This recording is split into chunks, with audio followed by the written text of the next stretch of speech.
Magandang araw po and mega love shoutout sa lahat po ng ating mga viewers saang sulok man kayo ng mundo. Magandang umaga, magandang tanghali, magandang gabi at sana po ay nasa mabuti kayong kalagayan. Ito na naman po si Kapitana ni Heights ang magbibigay na naman po ng reaction tungkol po dito sa mga napapanood natin dito sa social media, lalong-lalo na po dito sa YouTube.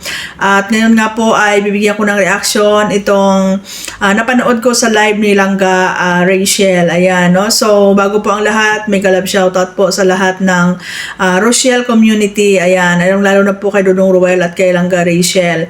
Ayan, so nung nakaraang araw, nanood ako ng live ni Langga Rachel at doon nga guys, no, nalaman nating lahat na itong si Langga Rachel at si Dudong Ruel ay merong mga pinagdadaanan, which is very common, no? Very common kasi alam naman nating lahat na si Dudong Ruel at si Langga Rachel ay in relationship, no? So para sa akin natural lang yan, no? Very basic, no? Very common na sa isang magkasintahan, not even sa mga kasintahan, sa mag-asawa, 'di ba? Sa mag-partners, no? Basta nagsasama kayo ay hindi talaga mahiwasan na magkaroon ng problema. Kumbaga yan yung mga pagsubok, no? Yung mga trials para malaman, no? Para malaman kung gaano kayo katatag, no, at para malaman kung paano ninyo isa-settle yung mga ganyang klaseng problema pag dumating sa buhay ninyo. And isa pa, yung mga pag-aaway, yung mga misunderstanding, ay masasabi nating yan yung spice, no? Yan yung asin at betsin sa isang relationship para dyan masusubok kung gaano kayo katatag, kung gaano ka tibay yung pagmamahala ninyo at kung gaano kayo ka responsable sa bawat isa, no, para ma-fix, no, or ma-settle kung ano yung mga problema na nangyayari.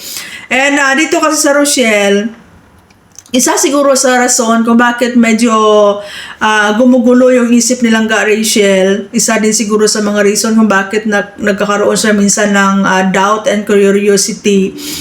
Dahil hindi maiwasan na marami talaga yung magsusulsol. Marami talaga yung magiging involved, no, dito sa relasyon nila. Which is hindi naman po natin maiwasan yan. Kasi ang Rochelle ay buti sana, no? Buti sana kung bago pa sila pumasok dito sa social media ay magkasintahan na sila. Kumbaga pwede nilang sabihin na wala kayong alam kung ano yung pinagbulan namin, hindi nyo alam kung paano kami naging magkasintahan. But then dito kasi sa Rochelle, alam natin yung journey nila, no? Alam natin yung journey nila mula umpisa hanggang ngayon na maging kasintahan sila, no? So siguro ibig kong sabihin, naging involved ang public, lalong-lalo na yung mga supporters mula nung nagkatuksuhan, 'di ba? Alam naman natin na nag-start talaga yun sa tuksuhan hanggang sa nagkaroon ng teleserye, hanggang sa nagkahulugan ng loob, hanggang sa magkasintahan, di ba? So, ibig kong sabihin is, mula umpisa, involved na po yung mga supporters, involved na po ang public, which is hindi mo talaga may iwasan na lalong-lalo na nagla-live silang Rachel and express niya yung saloobin niya. So, nalalaman ng lahat na may mga ganyang problema. So, hindi talaga may iwasan na may mga tao talagang magkikisawsaw. Hindi maiwasan na marami po magbibigay ng advice. Pero sa nakikita ko naman kay Langga Rachel, she's very matured, no, sa kanyang pananalita, no? Sobrang maingat siya, no? Kasi sabi na nga niya meron na siyang mga, it's a lesson learned, kaya naging maingat siya, which is very good, no? Naging maingat siya doon sa mga salitang nabibitawan niya, no? So hindi lahat kasi ng mga tao nagbibigay ng advice ay nakakatulong, di ba? Hindi po lahat ng mga tao nag-advise ay nakakatulong. Kahit pa sabihin mong maganda yung intention nila sa pagbibigay ng advice, pero minsan kasi lalo nagkakagulo, no? So ayan, hindi rin naman kasi maiwasan guys, no? Sabi ko nga, naging involved kasi ang public, no, dito sa relationship nila from the start, 'di ba? So yun lang, no? Maging maingat lang si Langga Rachel sa pag-accept ng mga advices kasi sabi ko nga yung iba, marami din, no, may mga dito sa social media guys, minsan hindi mo na alam kung sino talaga yung mga totoong taong kakampi mo, no? Minsan may mga nagpipretend na kunwari concern sa'yo, nagbibigay ng advice, but in the end, ay ikaw yung mapapahamak, no? So, yun lang, no?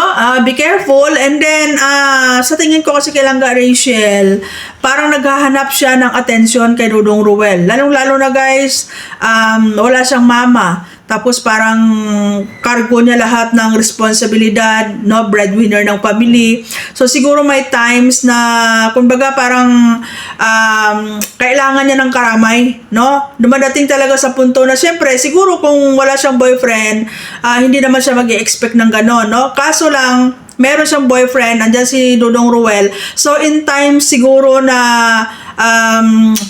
down siya, in time siguro na may bumabagabag sa isip niya, no, may mga na-stress siya, naghahanap siya ng companionship, naghahanap siya ng naghahanap siya ng presensya ni Dudong Ruel, which is very complicated kasi alam naman natin guys na si Dudong Ruel ay isa sa busy tao, lalong-lalo na sa mga charity vlogs. Hindi naman pwede na magsama sila ng palagi kasi siyempre hindi pa naman sila mag-asawa, and at the same time may mga kanya-kanya silang priority, no? Si Rachel estudyante, tapos nandiyan yung pamilya niya. Si Dudong Ruel ay isang charity vlogger, di ba? So kumbaga hindi nila coop up minsan yung oras nila, tapos may mga kanya-kanya silang priority, unless kung talagang bigyan nila ng time na talagang magkabanding sila or magsama sila. So siguro nagkataon lang minsan na may mga problema silang Rachel na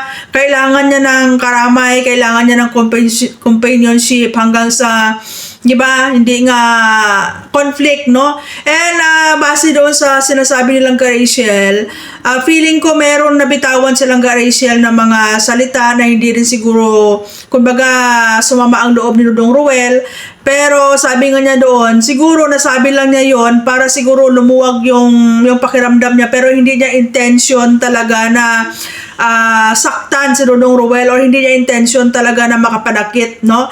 But then, iba-iba kasi tayo ng pagkakaintindi. Minsan kasi alam nyo guys, hindi natin intention na makapanakit ng kapwa, pero the way na mag-deliver tayo ng statement natin minsan ay hindi natin napapansin, nakakasakit na tayo. So hindi natin alam guys. But then, kung konting tapuhan lang naman yan, siguro sabihin natin lumaki kasi hindi nga nabigyan ng pansin agad-agad, no? Kasi dapat kasi sa mga problema is habang maaga pa, pinibigyan talaga ng pansin, sinesettle talaga or pinag-uusapan kasi lalo na dito sa social media, no, ang daming nanggagatong, ang daming, no, minsan sa dami-dami ng naririnig mo ay lalo kang nako-confuse, no, sa mga decision making, no. But then yun lang, no, ano lang siguro kay Langga Rachel. At saka alam mo kasi guys, tama yung si Langga Rachel na tayo mga babae kasi minsan, lalo na kung nasanay tayo na nilalambing-lambing tayo ng mga boyfriend natin or asawa natin, lalo na minsan pag nagkaroon tayo ng tampo-tampo ay sila yung una naglalambing, which is kung na-use na tayo ng gano'n, nasanay tayo ng gano'n, parang hinahanap-hanap natin yon, no? So siguro naghihintay si Langga Rachel na lambingin sa ni Dudong Ruel, suyuin siya, but then hindi siguro nangyari yon hanggang sa nagkaroon ng yung tampo medyo lume-level up, di ba?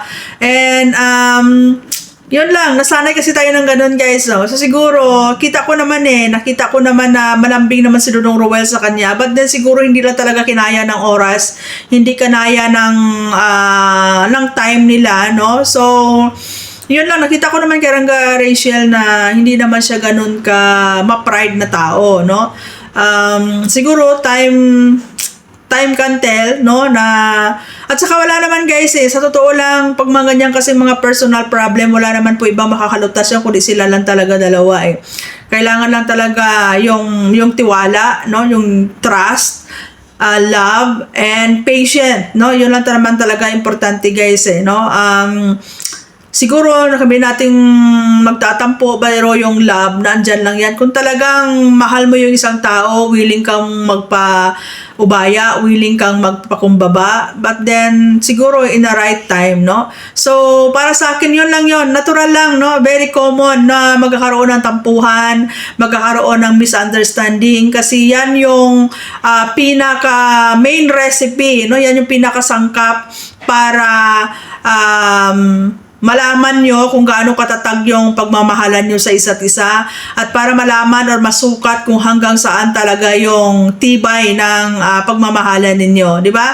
So, yun lang yun. And pagdating dito sa mga nakikisawsaw, very, very common dito sa social media, lalo na nung time na nagliligawan pa lang sila, ang time na tuksuhan, andyan na yan yung mga tao na yan na involved na di ba? So, siguro they're trying to help. Pero sabi ko nga, hindi lahat ng advices, hindi lahat ng tulong is talagang nakakatulong, no? Depende po. So, silang Rachel at si Don Ruel lang nakakaalam niyan kung ano ba yung mga advisable na mga advice na kumbaga acceptable na mga advice na binibigay sa kanila, no? Yun lang.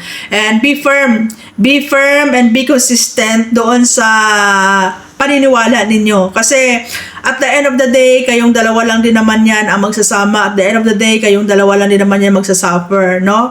So, maraming taong gustong makisali, maraming taong gustong makisawsaw, maraming tao gustong at tumulong, but then, nasa inyo pa rin naman dalawa yan ni Dodong Ruel kung papaano ninyo dadalhin, no, yung pagsisettle ng problema ninyo, di ba? So, yan lang. And remember always, dito sa social media, hindi mo alam kung sino talaga yung totoong kakampi mo, di ba? Basta kapit ka lang kay Lord, kapit ka sa pamilya mo kasi no matter what happen, family is love, family first, and pamilya mo pa rin ang tatakbuhan mo sa bandang huli. Magkakaroon mo kayo ng tampuhan sa mga pamilya natin, magkakaroon mo tayo ng tampuhan sa magkakapatid, but at the end of the day, tayo-tayo pa rin ang magkakampi at tayo-tayo pa rin ang magsasama-sama, di ba? So, yun lang guys, no? So, doon sa mga fans na ang intention ninyo ay tumulong pero hindi ma-entertain ni Langga Ruel at ni Dodong Ruel, no, ni Dodong Ruel at ni Langga Rachel pala, hindi nila ma-entertain yung mga suggestion nyo, yung mga advices ninyo. It is because siguro para sa kanila mas mabuting sila na lang dalawa talaga ang mag-uusap, di ba? So, ayan lang, no? Pagdating sa love, komplikado talaga yan. Love is complicated, di ba? Marami talaga, lalo na kung nakita nila na parang successful yung relationship ninyo, sobrang happy kayo. May mga tao talaga na papasok sisingit, di ba? They're trying to talaga, no? Lalo na yung speaking of buzzers, di ba? That's why they called buzzers kasi ang trabaho nila is manira. Trabaho nila is magbantay, di ba? So, dito nga sa social media, sabi ko nga, dapat matibay yung atay at balon-balunan mo kasi kung pikon ka dito, pusong mamon ka, balat sibuyas ka, talo ka, di ba? So, yan, no? Once again, Dodong Ruel at kay Langga Rachel, tiwala lang, no? Tiwala lang kasi kung totoong mahal nyo yung isa't isa, love conquers all, di ba? So, thank you so much and God bless everyone.